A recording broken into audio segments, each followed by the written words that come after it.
কবিতাৰ শিৰোনাম প্ৰচণ্ড ধুমুহাই প্ৰশ্ন কৰিলে মোক। কবি ডক্টৰ ভূপেন হাজৰিকা। প্ৰচণ্ড ধুমুহাই প্ৰশ্ন কৰিলে মোক, তোমাৰ প্ৰাপ্য কি কোৱা? মনৰ দুৱাৰ মেলি নিৰ্ভীকভাৱে ক'লো, তোমাৰ শক্তিখিনি দিয়া। বজ্ৰৰ গৰ্জনে বক্ষ উজাৰি ক'লে, তোমাৰ কাম্য কি কোৱা? মই ক'লো বজ্ৰক, তোমাৰ শক্তিশালী উদাত্ত কণ্ঠটি দিয়া। এদিন আকাশে ক'লে, জয়নৈক গীতিকাৰে অকণি আকাশ দেখোৱাগে। তুমি কিয় আজি বাৰু কম্পিত কণ্ঠেৰে মাগিছা সৰ্বাকাশ সত্তা? মই ক'লো, তুমিয়েতো কৈছিলা ৰাতিপুৱা, যিমানে বিলাই দিবা সিমানে মহান হ'বা।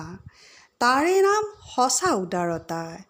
সেয়েহে আকাশ তুমি দিব যদি খুজিছাই সংকীৰ্ণতা এৰি, দিয়া অৱদান ৰূপে তোমাৰ পূৰ্ণ বিশালতা।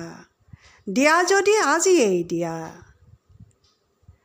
মহাকাশে দিলে মোক বিশাল দৃষ্টি, আৰু ধুমুহাই প্ৰচণ্ড শক্তি। বজ্ৰই দিলে মোক উদাত্ত কণ্ঠ, আৰু দিলে সাহসৰ যুক্তি। বজ্ৰৰ কণ্ঠেৰে ধুমুহাৰ শক্তিৰে গীত গাই কপাম দিগন্ত। দানৱৰ সমাজতো গাম মানৱৰে গীত, কলিজাৰ সঁচা সুৰ সিক্ত। মুমূৰ্ষ মানৱক জীৱনৰ বিদ্যুৎ কিঞ্চিতো যদি দিব পাৰোঁ, মুমূৰ্ষ মানৱক জীৱনৰ বিদ্যুৎ কিঞ্চিতো যদি দিব পাৰোঁ, আকাশ, ধুমুহা আৰু বজ্ৰক তাৰ বাবে শতবাৰ প্ৰণিপাত কৰোঁ। আকাশ, ধুমুহা আৰু বজ্ৰক তাৰ বাবে শতবাৰ প্ৰণিপাত কৰোঁ।